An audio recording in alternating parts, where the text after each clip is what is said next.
Hoje eu quero fazer um vídeo super diferente aqui no canal, um vídeo respondendo perguntas. Eu simplesmente vou gravar a tela do computador enquanto eu tento responder perguntas e comentários que as pessoas fazem. Eu vou usar aqui a aba comunidade para fazer isso. Então eu vou aproveitar o tempo que eu estou respondendo e já vou gravar um vídeo para quem quiser assistir depois. Então vão ser comentários diversos, eu não estou selecionando nada, então não sei o que vai acontecer. São comentários que eu estou precisando responder realmente. Nos últimos tempos eu estou tendo muito pouco tempo para escrever. Eu geralmente escrevo, respondo tudo que dá, né? Então eu vou unir o útil ao agradável e responder essas questões aqui, esses comentários, essas perguntas. Então vou começar aqui. José Cláudio Lobato, ele mandou aqui um valeu Douglas pelo trabalho, mandei lá na Caixa Econômica Federal, deve ser alguma contribuição para o canal, alguma coisa para motivar a fazer mais vídeos e gerar mais conteúdo. Então vou responder aqui, como eu sempre acabo respondendo.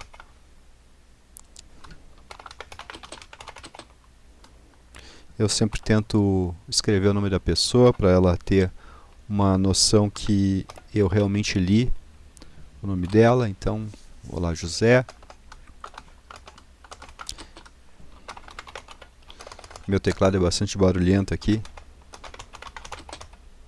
Então, obrigado pela contribuição. Tudo é bem-vindo. Eu erro bastante para digitar. Então, vai ser assim o vídeo, um pouco monótono. Mas eu vou aproveitar aqui e vou gravar isso aqui.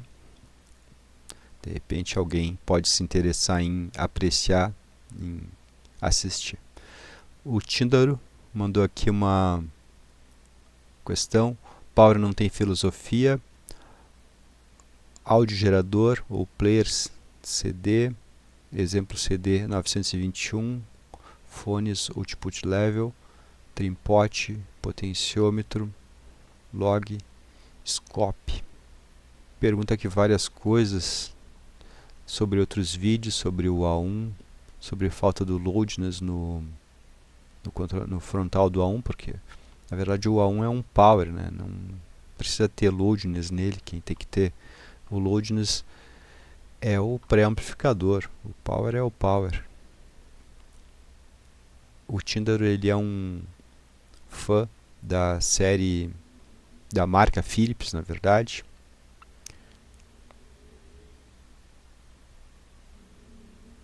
Ele está falando aqui que ele tinha uma TV Philips que tinha um incômodo do 15 kHz. Aqui também eu me lembro nas TVs que tinha na minha casa. O 15 kHz incomodava bastante.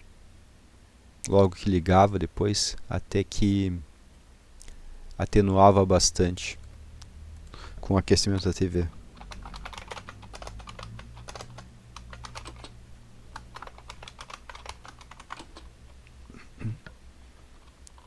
Eu não sei direito o que responder aqui, mas ele está perguntando se o controle de damping é um filtro. Não, o controle de damping do 9600 não é um filtro. Então eu vou colocar aqui para ele que ele atua, na verdade, no loop de amplificação do amplificador.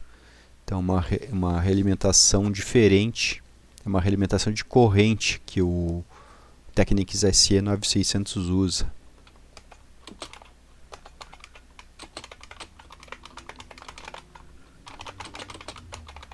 Então esse amplificador ele usa uma realimentação de corrente e de tensão ao mesmo tempo. É bem interessante o sistema. É um esquema complexo daquele amplificador do Technics SE 9600.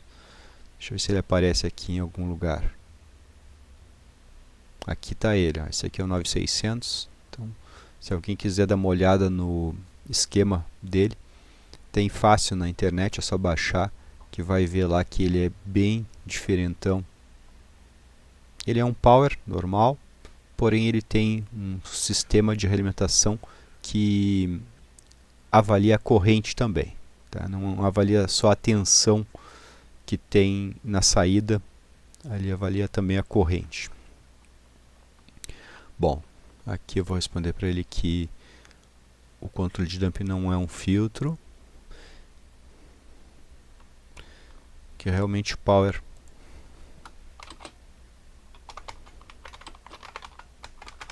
realmente não tem filosofia. São poucos os powers que realmente conseguem fazer alguma coisa diferente, como é o caso do 9600, que ele, digamos que ele emula como se fosse um amplificador valvulado. Ele consegue trabalhar com duas formas de realimentação. Vou colocar aqui que os powers dão praticamente o mesmo resultado, porque ele só tem realmente o que fazer. A única coisa que eles têm para fazer é seguir a entrada. Então, se ele não fizer isso, ele está criando uma distorção. E a gente sabe que os powers dos anos 70 para cá, eles têm muito pouca distorção. Então, os powers realmente são coisas que praticamente são transparentes ao sinal do áudio. O áudio entra neles e sai igual na saída. Então, powers modernos, né, dos anos 70 para cá. Deixa eu ver o que mais que ele perguntou aqui. Ah, tá. Sobre o ruído das TVs.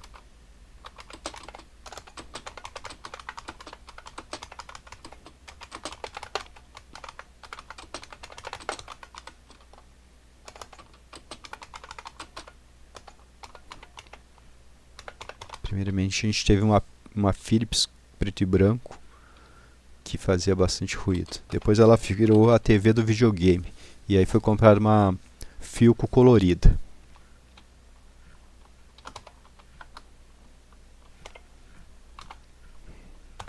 Bom, acho que é isso.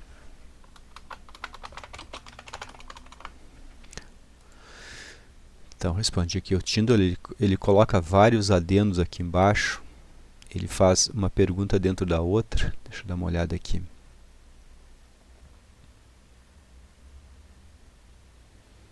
Fala do equalizador com potenciômetro de 20K. Ele fala aqui de um CD player do RH749, provavelmente é um receiver.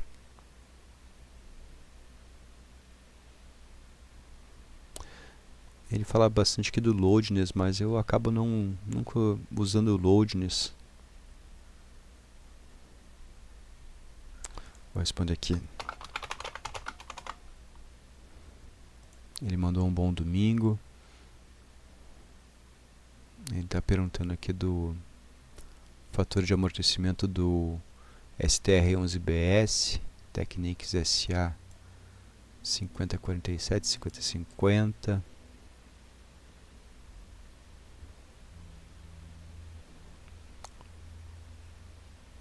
Bom, eu não tenho como responder tudo isso aqui. Na verdade, algumas coisas não entendi direito. Mas vamos passar para o próximo aqui. Audiófilo é todo aquele que se interessa pela qualidade do áudio. Então, pessoas que em tese não seriam audiófilos, como o pessoal que gosta de som de carro, de pancadão, eles também são audiófilos. Eles estão interessados em alguma qualidade do áudio. Então, o audiófilo é todo aquele que está se importando com o áudio, que está se interessando para extrair alguma característica diferente do áudio que tem. Então, todos que se importam com o áudio são os audiófilos. Então, é normal, é isso que é um audiófilo. Mas todas as pessoas que querem aprender sobre o som, querem tirar alguma coisa a mais, querem melhorar os graves, melhorar os agudos, aumentar a potência, que o som fique clarinho. Então, todos esses são os audiófilos. Tá? Então, é uma palavra que recebeu um estereótipo, então ficou marcada para aquelas pessoas que são de mais alto nível, as pessoas que são mais do subjetivo, mas todos nós somos audiófilos, independente do nível social. Ou seja, às vezes a pessoa tem uma caixinha de som bem pequenininha lá e ela está querendo uma caixa melhor, ela está querendo um amplificador melhor, ela está querendo um toca-disco melhor, uma cápsula de toca-discos melhor. Então, esse também é audiófilo. Tá?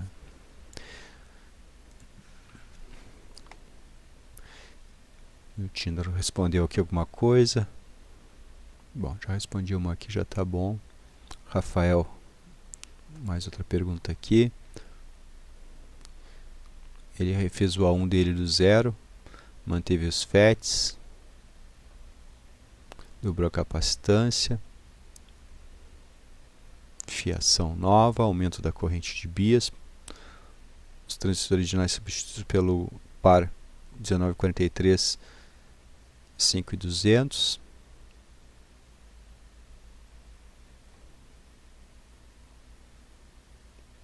Ele está perguntando se a troca dos transistores de saída altera a velocidade do amplificador. Então,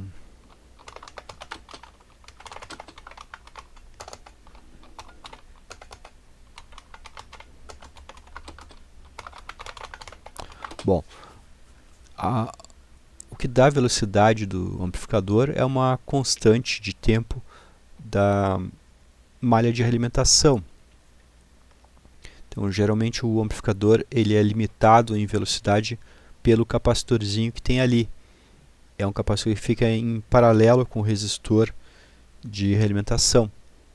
Então, conforme esse capacitorzinho aumenta de capacitância, por exemplo, se é 2NF, 3NF, eu coloco 6NF, eu vou diminuindo a velocidade do amplificador. Às vezes o amplificador tem um capacitor também na entrada, que é o capacitor que é colocado ali para evitar que o amplificador capte sinais de rádio, por exemplo, sinais de PX.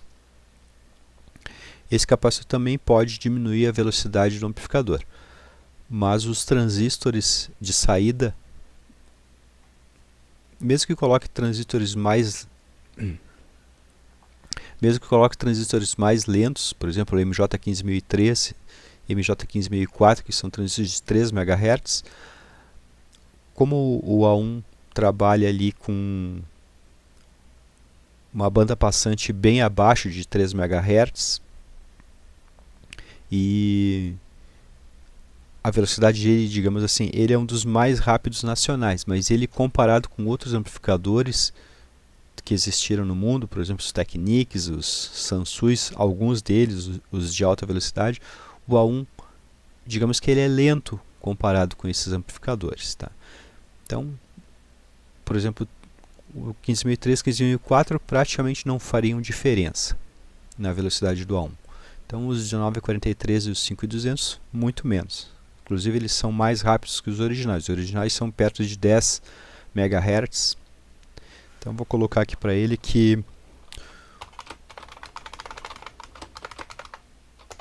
os sinais de saída não alteram, não vão alterar nesse caso. Bom, coloquei aqui então que é os capacitores que limitam a velocidade. Eu já tenho até um vídeo sobre o A1 mostrando que o potenciômetro de entrada dele, assim como em outros powers, também limita a velocidade. Porque quando a gente coloca o potenciômetro de entrada no meio, a gente está colocando um resistor em série com o capacitor que fica em paralelo com a entrada. Então a gente está criando uma constante de tempo ali que também vai limitar a velocidade. Então coloquei também que os transistores não vão afetar.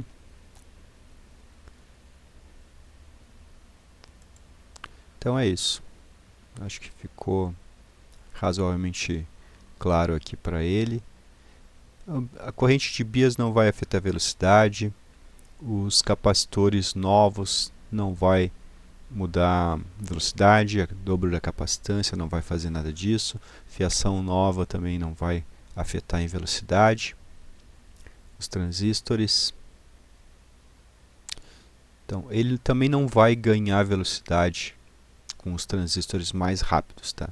Eles só, digamos, estão aptos para trabalhar uma velocidade maior, mas se o amplificador já está limitado numa velocidade anterior, por exemplo, o amplificador está limitado em 300 kHz, os transistores, por exemplo, o MJ15003, 15004, eles iriam até 3 MHz.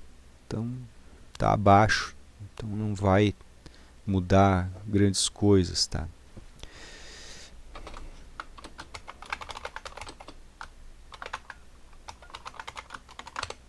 Tá, vamos para a próxima aqui. Henrique Queiroz. Então não se justifica.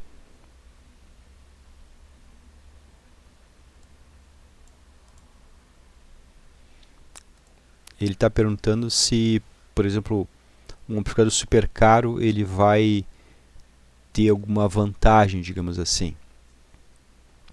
Na verdade, como os amplificadores eles são copiadores, digamos, da entrada, então o amplificador recebe um sinal no RCA de entrada e ele é obrigado a colocar aquele mesmo sinal na saída. Então, o amplificador, o power, digamos assim, ele é transparente, ele não pode mudar, ele não pode colocar mais graves, ele não pode colocar mais agudos, ele não pode tirar os médios, ele não pode fazer nada disso. Então, um power pode ser melhor que o outro. Por exemplo, o A1 ele é melhor do que os signos PA1800, PA800, por exemplo. Mas isso não faz diferença, praticamente não faz diferença nenhuma, porque o PA1800 já é tão bom que a vantagem do A1 praticamente não vai aparecer. Apesar do A1 ser muito melhor em várias coisas, e ele é um amplificador melhor, com amortecimento melhor, com tudo melhor, isso não vai se reverter, porque o PA1800 já é o suficiente para conseguir copiar o sinal de entrada e colocar na saída. Então vou tentar escrever isso aqui para ele. Haverá diferença, uma coisa importante aqui, no sinal elétrico. Veja que o amplificador trabalha com sinal elétrico. O amplificador não trabalha com som. Então ele só trabalha com eletricidade. Então se ele vai mandar, se dois amplificadores diferentes mandam sinais elétricos para as caixas vão produzir o mesmo som. Quem converte o sinal elétrico em som são as caixas. Então a caixa é, digamos, a infidelidade em pessoa. A caixa, cada caixa toca diferente. Então, cada caixa vai converter esse mesmo sinal em som diferente. Se a gente pegar duas caixas irmãs, com alto-falantes iguais, com tweeters iguais, o som entre elas é levemente, por exemplo, 5% diferente uma da outra. Tá? Então, isso é insignificante. Mas os amplificadores eles vão mandar um sinal elétrico para as caixas que é 0,01% de diferente um do outro. 0,1% de diferente um do outro. Então, isso sim é muito insignificante. As caixas, sim.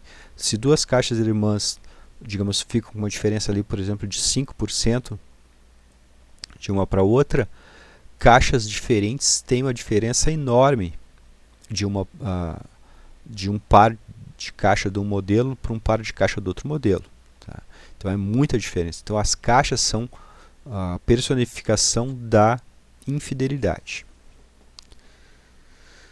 Deixa eu ver o que eu escrevi aqui.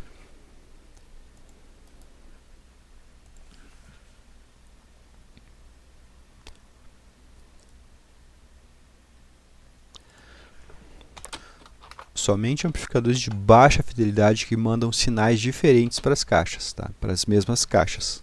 Eu já tenho esses testes aqui no canal, quem quiser dar uma olhada. O curso de datilografia na máquina Hamilton, hoje em dia eu tiro vantagem dele às vezes. Apesar de eu errar muito, eu me formei em datilografia lá em 1992, se eu não me engano. Tenho diploma até hoje, inclusive. Máquina Hamilton de ferro, pesava 30 quilos a máquina. Consigo digitar aqui com todos os dedos, mas o meu índice de acerto é baixo. Tá? Deixa eu ver o que mais que ele colocou aqui. Claro que o preço do amplificador não tem limites para um amplificador. Eu posso fazer um chassi de ouro, um chassi de alumínio maciço, usinar ele. Isso eleva o custo do amplificador, vai blindar, digamos, ele um pouquinho mais de algum ruidinho, alguma coisa assim. Mas vejam que os amplificadores que a gente tem aí, mesmo os nacionais, já tem um ruído extremamente baixo, já tem um amortecimento extremamente aproveitável. Então não adianta fazer um amplificador com um amortecimento de 1000, se isso praticamente não faz diferença mais. Então, pode existir um amplificador de 100 mil dólares? Pode, não tem limite. O preço que eles podem custar não tem limite nenhum, mas isso reverte em uma fidelidade maior, em um som diferente, vai reverter o 2%, vai reverter 0,2%, por exemplo, 0,1%, não vai trazer o benefício igual ao dinheiro que foi investido.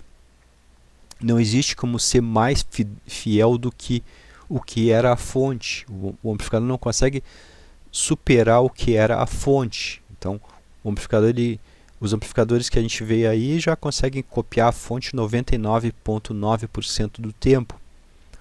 Então, amplificadores que custam R$ 1.000. Então, o amplificador que vai custar R$ 50 mil vai fazer isso, digamos, vai copiar a fonte 99,999%. Então, quer dizer, o dinheiro não reverte em diferença no som e a gente não percebe essas pequenas diferenças aí de um amplificador para o outro, porque os amplificadores já se tornaram fiéis lá nos anos 70. Tá?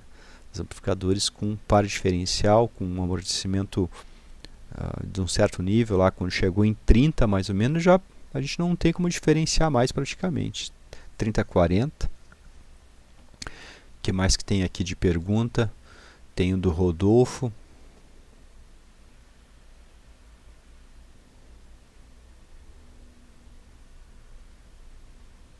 Eu vou copiar a resposta aqui e vou mandar para o Rodolfo, porque basicamente ele perguntou a mesma coisa.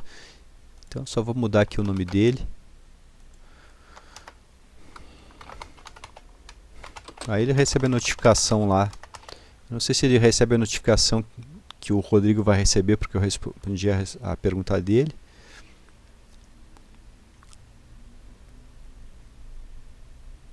É a mesma pergunta aqui do Rodolfo, então vou responder de novo.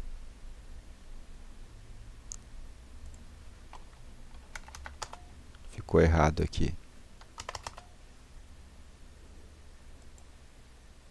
Deixa eu dar uma editada nesse aqui. Eu nem estou olhando muito a grafia, a gramática aqui das coisas.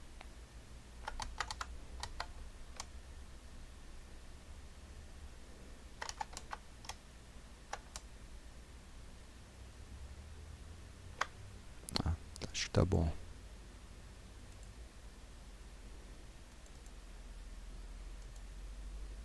Tem que mudar alguma coisa para poder salvar. Salvou.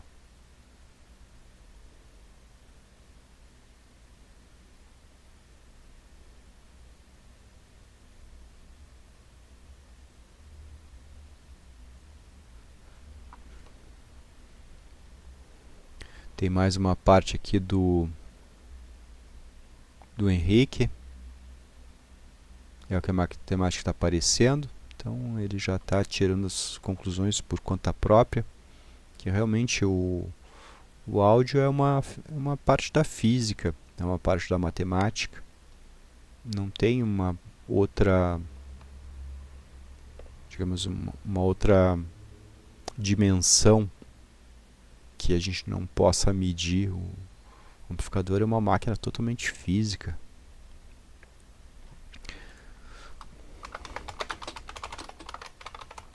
Esse aqui é um bom amigo, está sempre acompanhando, sempre dando força.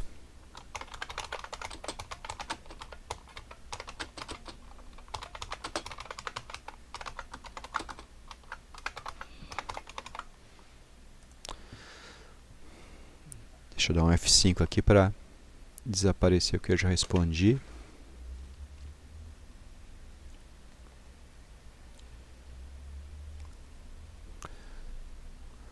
Jonas.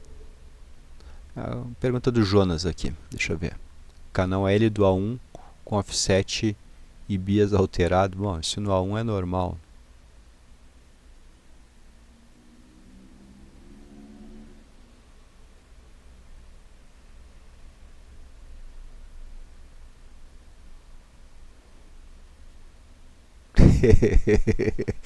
Acho que ele passa raiva lá com os views do A1. Vamos ver aqui. Vamos ver o que eu vou responder para ele. Bom, eu estou recomendando para ele, por exemplo, se o A1 a gente quer escutar ele por 10 minutos e desligar, nem ajusta o view, o offset, deixa lá. Não é que não ajusta, não se preocupa com os LEDs do VU, tá? Ajusta o offset para ele frio. Então, se eu vou escutar pouquinho tempo e vou desligar em seguida, ajusta com ele frio, antes de 10 minutos. Tá? Mas se eu quero ficar com o A1 ligado 2 horas, 1 hora, ajusta ele depois de 1 hora de uso. Depois que ele realmente estabilizou totalmente a temperatura dele, os transformadores aqueceram, a lata, o chassi dele aqueceu, aí sim o offset vai estabilizar realmente. Então o A1 precisa de bastante tempo para estabilizar. E o VU dele, ele detecta DC. Então daria também para colocar um capacitorzinho no input do VU e aí não teria mais esse problema. O VU ele é uma vitrine do offset.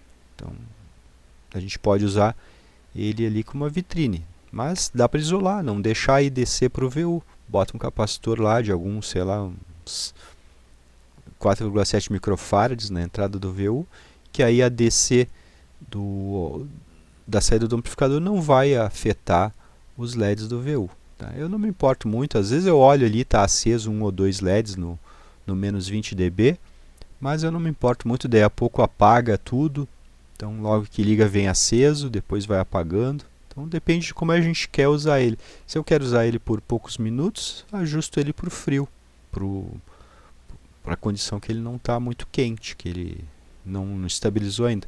Se eu quero que o VU fique certo para várias horas de uso, aí tem que ajustar para ele quente. Tá? Também tem a opção do capacitor. Vou colocar aqui para isso. Pronto. Então, comentei com ele que ele pode botar ali o capacitor ou ajustar ele bem quente. O Paulo Ferreira está perguntando se eu restauro o aparelho de som vintage. A palavra vintage, ela vem do vinho, é a idade da safra. A origem é meio que francesa, tá? Então, não sei direito se é vintage seria mais ou menos dito em inglês, tá? A palavra é usada nos Estados Unidos, é usada na Inglaterra. Vintage seria referente à idade do vinho. Mas como isso é uma coisa que é lá da França, aí tem que ver a raiz desses termos aí e tentar descobrir como é que se fala direito isso. Porque o francês não usa a mesma pronúncia do inglês. Então é um pouco diferente. Então eu acho que dos dois jeitos está certo pra gente, tá?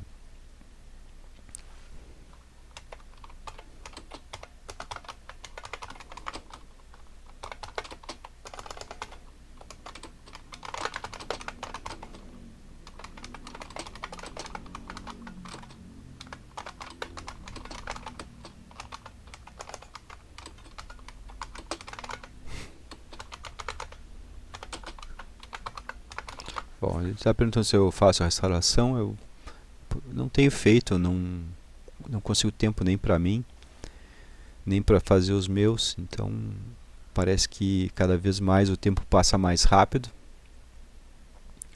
e eu acabo não pegando, não me comprometendo, porque eu sei que eu vou atrasar ou coisa assim, então eu prefiro não pegar. Tem coisa minha que eu não mexo há anos, que eu tenho que mexer. Então eu por enquanto estou, digamos, com restrição para pegar coisas. Então isso é uma coisa que às vezes acaba me causando frustração, eu quero entregar e não consigo por outros compromissos, então não tenho pego por enquanto. Aqui tem um membro do canal, Luiz César.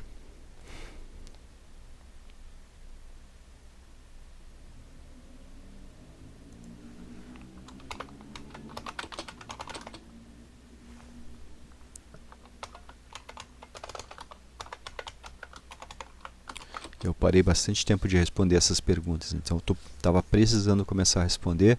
Possivelmente eu vou começar a gravar todos esses tempos que eu paro para sentar aqui no computador e responder. Então eu já faço duas coisas ao mesmo tempo. Não me custa nada colocar aqui o OBS para gravar, então eu vou gravando e vou respondendo.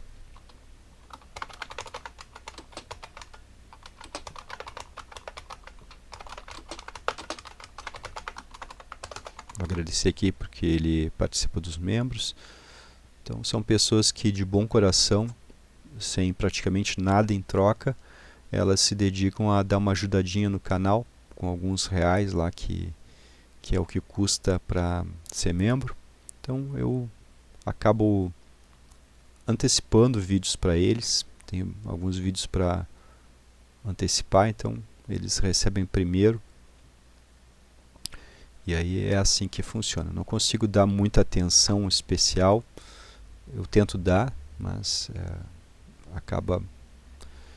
Eu fico alguns dias sem vir aqui nessa parte da comunidade, então, para responder. Então acaba eu não respondendo muito frequentemente. Bom, ele está perguntando se eu poderia fazer essa comparação com um amplificador valvulado. Na verdade, eu creio que eu já tenho alguma coisa mostrando. Deixa eu ver se eu consigo pegar um link para ele. Talvez seja esse aqui, do Model 80. Compara.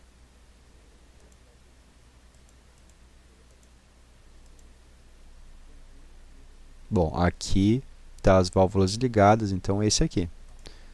Então esse vídeo aqui eu vou copiar para o amigo Luiz.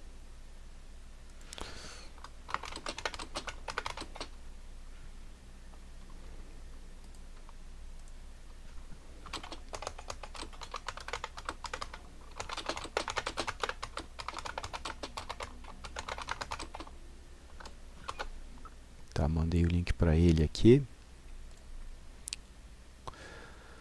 Para fazer a comparação desse amplificador com um dos seus valvulados. Bom, não é exatamente o que ele está pedindo, porque é o 9600, mas isso aqui também dá a mesma noção, porque o 9600, se eu colocar a chave ali no 008 ohms, ele fica igual ao amplificador normal.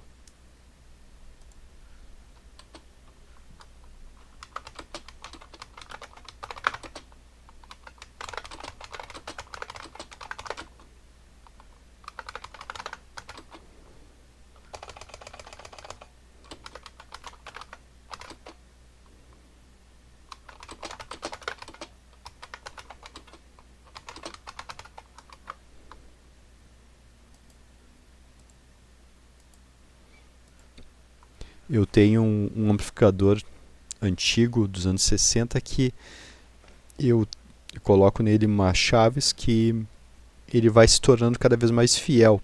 E aqui o SE9600 ele tem uma chave que vai deixando ele cada vez mais infiel. Então é mais ou menos a mesma coisa, os dois. Se eu colocar o valvulado na opção mais fiel, ele fica parecido com o 9600 na condição menos fiel. Então eles chegam a quase se igualar. Então eu poderia até fazer um vídeo do valvulado, um azulzinho que eu tenho, comparando com o 9600. Então o valvulado na condição mais fiel e o 9600 na condição menos fiel, e a gente vai ver que eles são extremamente parecidos. Se eu colocar um em cada caixa, o comportamento vai ser muito parecido, porque os amortecimentos vão chegar ao mesmo nível praticamente. Então a gente vai ter o mesmo resultado indo para a caixa. Não é fidelidade em nenhum dos dois nessa condição, mas é interessante, talvez seja uma boa ideia para um vídeo.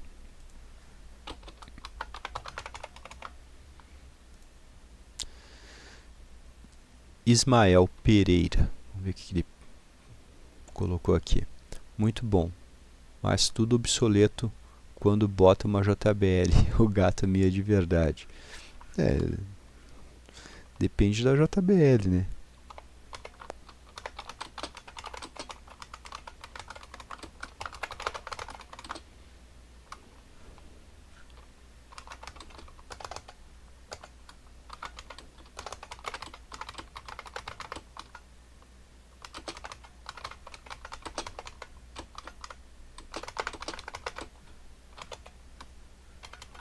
Eu vou perguntar para ele se ele se refere às modernas, que são caixinhas pequenas com uma otimização para graves realmente muito boa, porque aquelas caixinhas, algumas delas, aquelas portáteis que tem uma alça, tem um grave muito, digamos, impressionante. Eu diria até que muitas delas descem os graves mais do que aquelas JBL vintage lá do passado, algumas daquelas que não são as maiores. Então, realmente, as dos anos 70 impressionam muita gente pela aparência, pelo tamanho, e as JBL agora dos anos 2020, 2010 impressionam outras pessoas pela sua capacidade de produzir um som realmente com graves de baixa frequência, graves que descem muito. Então, são graves impressionantes. As caixas dos anos 70 elas tinham toda uma deficiência em descer, em fazer subgraves. Então, tem esse detalhe, tá? Vamos ver se ele responde. Aí a gente volta a comentar uma outra hora.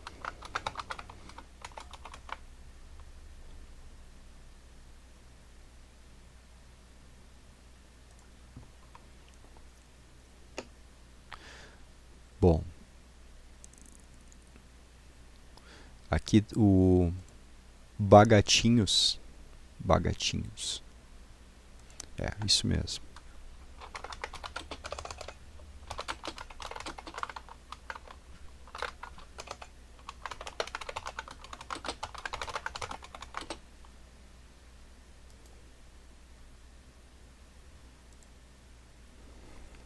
Pô, ele está comentando aqui que o charme é ter capacitores vintage. Só que, puxa, o Model 80, esse que eu tenho, ele está funcionando com os capacitores originais ainda. Eu não troquei nada dele. E com essa idade é um feito. O amplificador ainda está funcionando. O problema é que muitos capacitores, às vezes os capacitores de sinal, aqueles por onde passa o sinal, eles abrem. Então acaba não passando o sinal. Aí o canal para. E os capacitores da fonte eles vazam. Então não adianta, chega um ponto que o amplificador vai parar por causa dos capacitores. E aí tem que trocar, não adianta. E isso, o amplificador não vai perder alguma coisa que ele tinha antes e não tem agora. O amplificador ele vai voltar a se comportar como era novo. A gente hoje em dia consegue fazer upgrades, colocar capacitâncias maiores no caminho do sinal e conseguir melhorar a curva de resposta do amplificador, ou seja, conseguir cobrir frequências mais baixas, por exemplo. Deixa eu tentar responder ele aqui.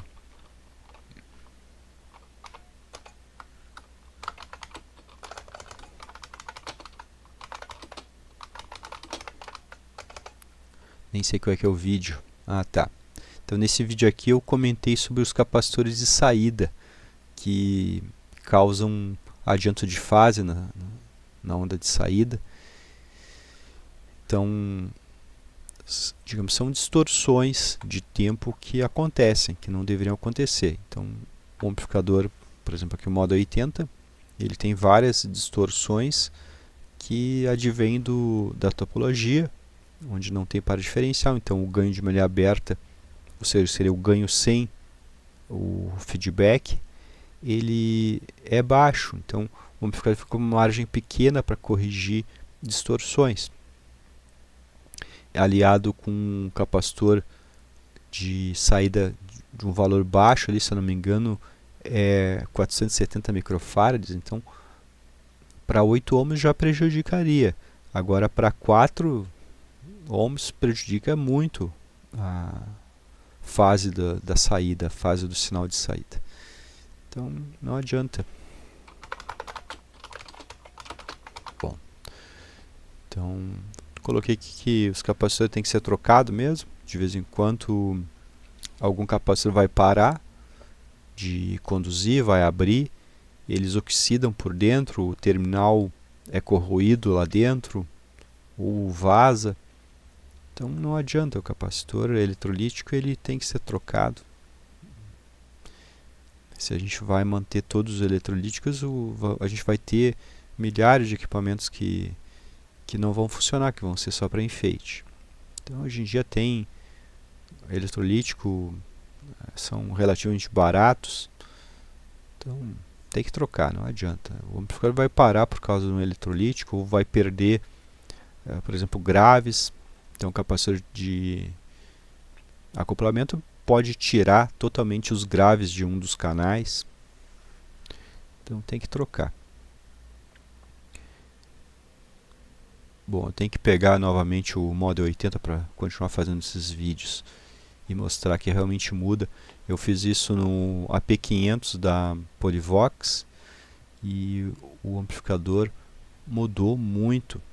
Não que a gente vá perceber na caixa acústica, tá? É diferente.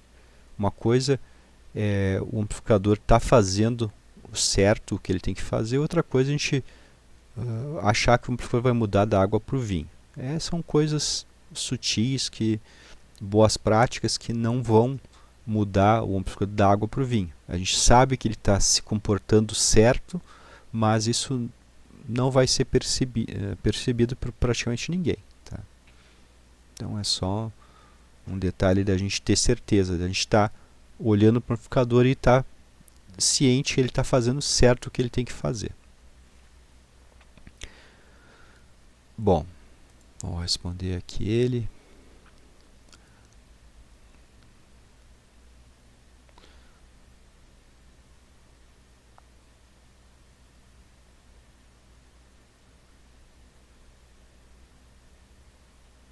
Bom, aqui ele está comentando num vídeo bem antigo.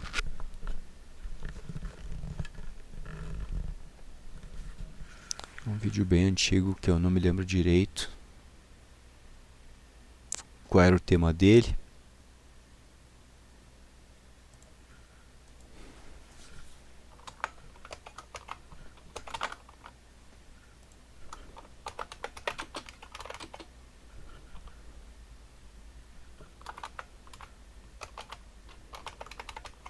Ele levanta aqui um tema sobre a falta de linearidade nos nossos ouvidos. Esse é um tema bem polêmico porque o nosso ouvido realmente não é, digamos, fiel, não é flat. Mas nosso ouvido, quando a gente está num nível de som beirando os 90 dB, ele é praticamente flat.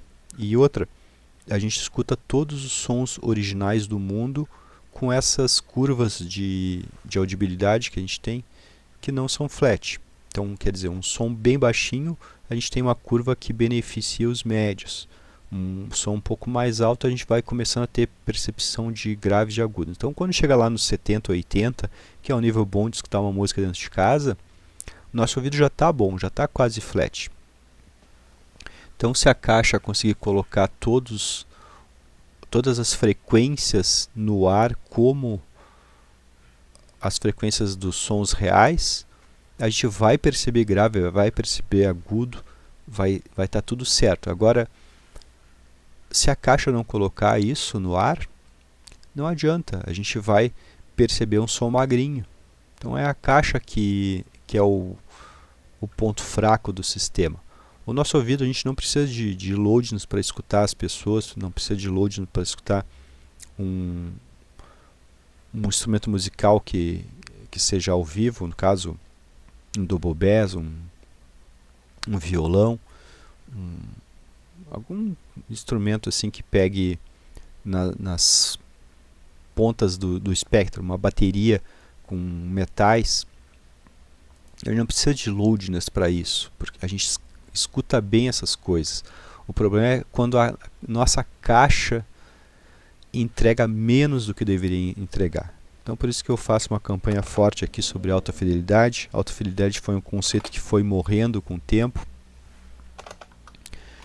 E eu venho aqui, digamos, resgatar esse conceito de alta fidelidade com vários vídeos aqui no canal, mostrando que o que exige correção realmente são as caixas, não o nosso ouvido. Nosso ouvido não precisa de correção nenhuma. A gente escuta bem graves, médios e agudos num nível de som, digamos, não muito alto. 70, 80 decibéis não é uma coisa muito alta. Então, quando a gente coloca nesse nível o som, a gente não precisa de loadings. Assim como a gente coloca um bom fone de ouvido e a gente liga no celular, por exemplo, escuta baixinho, escuta alto e não precisa de loadings. Não precisa de reforço nenhum. O celular nem tem ali um equalizador. Pelo menos o meu não tem. Eu não uso. Eu coloco o fone direto no celular e o som tá bom. Desde baixinho até bem alto. Tem graves em toda a faixa de volume. Então isso significa que se eu estou com um dispositivo que reproduz os graves, que realmente os graves estão ali, o meu ouvido praticamente não vai perceber a diferença de baixo para alto.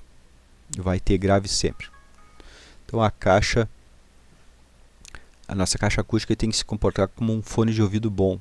Então um fone de ouvido que não precisa de loudness.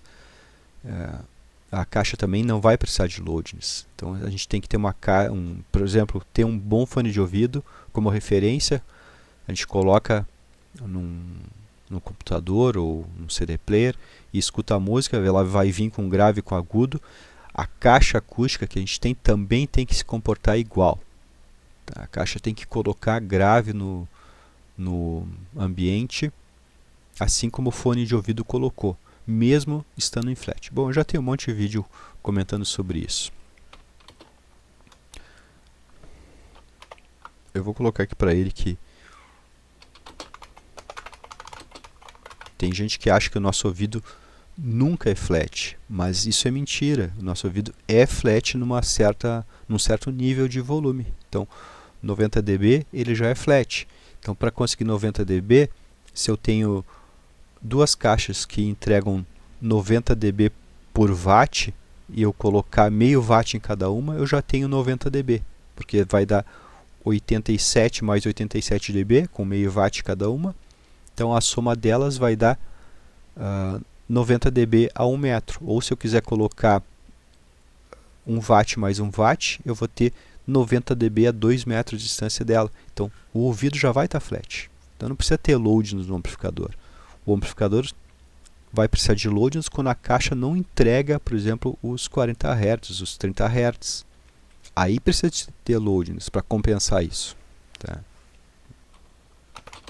Porque o nosso ouvido naquele nível ali, ele já está flat. Então não é o ouvido que precisa do loadings, é a caixa que precisa. Então o loadings foi um recurso usado, digamos, de maneira, digamos que, para enganar. O loading do amplificador, ele vai lá e corrige um problema da caixa, ele não corrige um problema no nosso ouvido, não é para a nossa curva de audibilidade, porque a nossa curva de audibilidade ela tem que obedecer a um nível de decibéis, e o amplificador não sabe quantos decibéis está saindo da caixa, então não funciona, o sistema load no amplificador não funciona, precisaria ser indexado aos dBs que está na sala, então o amplificador teria que saber que tamanho é a sala, quanto de absorção tem na sala, quantos metros está o ouvinte, para poder calcular o quanto de load nos colocar.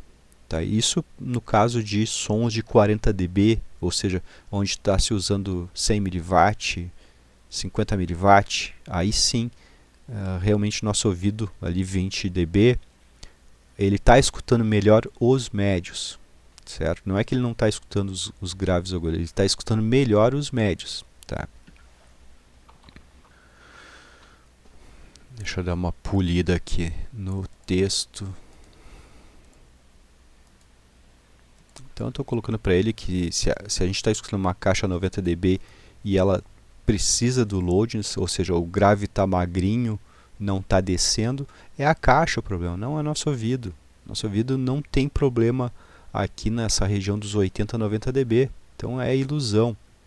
Quem acha que ter que colocar o bass no máximo, o treble no máximo e ligar o loudness e ainda equalizar, quem acha que isso é o gosto sonoro, está muito errado. Isso é a caixa que tem toda essa deficiência, que pediu toda essa correção. Então, pode procurar aqui nos meus vídeos, eu tenho gravações de alta fidelidade aqui das minhas caixas, dos meus sistemas aqui, dos meus setups. O CD player ligado direto no power, o power ligado direto nas caixas, sem nada disso, e tem graves e tem agudos, Deus de volumes baixíssimos, tudo é perceptível, porque a caixa ela tem a resposta. Então o loudness, o equalizador, o tonal, eles são extremamente úteis e indispensáveis para caixas que não conseguem colocar o espectro no ar, no ambiente, na sala.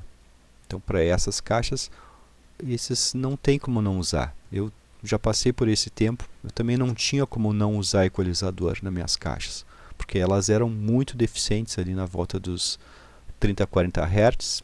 Então às vezes eu colocava a faixinha do 30 Hz lá para cima e não mudava nada o som, porque a caixa não tinha aquela resposta. Então aqueles 12 dB que o equalizador colocava de 30 Hz, de intensidade nos 30 Hz, não era suficiente nem para a caixa apresentar nada. Não, a caixa simplesmente não trazia nada de som, porque a caixa não tinha aquela resposta.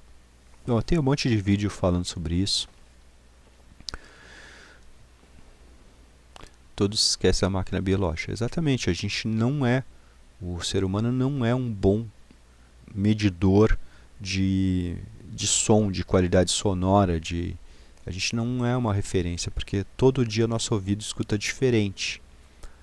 Todo dia a gente está submetido a uma pressão atmosférica diferente, uma umidade diferente, nosso ouvido está com uma condição, uma hidratação diferente, a temperatura vai mudar. Então, o que é a referência? A gente ter uma fonte de sinal, por exemplo, um CD player que seja totalmente flat, a gente ter um amplificador, um power que seja totalmente flat, e a gente ter uma caixa acústica que seja o mais flat possível. A caixa acústica nunca é flat, mas ela pode se aproximar disso. Então, quando a gente tem isso tudo, digamos que flat, a gente fica tranquilo, porque um dia a gente não vai estar escutando muito bem, outro dia a gente vai estar escutando super bem, mas a gente fica tranquilo em relação à caixa, ao sistema. Então a gente sabe que nada daquilo é o sistema, são fatores externos. Até a caixa é uma coisa que ela toca diferente no inverno, no verão, no clima úmido, no clima seco. Tá? Tem uma certa variaçãozinha, mas nosso ouvido muda muito mais. Então tem gente que compara um amplificador com outro e vê grandes diferenças. Então isso é só nosso subconsciente nos iludindo, tá? A gente não tem como perceber grandes diferenças em amplificadores, a não ser que um deles esteja com defeito. Bom, eu acho que eu respondi bastante pergunta hoje. Eu vou tentar trazer mais esses vídeos aqui e responder enquanto gravo, que é um jeito de eu otimizar meu tempo aqui. Então é isso aí, por hoje um abraço. Respondi aqui ele, vou dar um F5. Em seguida eu trago outras respostas aqui, tem muita coisa para responder. Então pode ser que eu crie uma playlist para fazer esse tipo de vídeo aqui respondendo essas coisas. Um abração.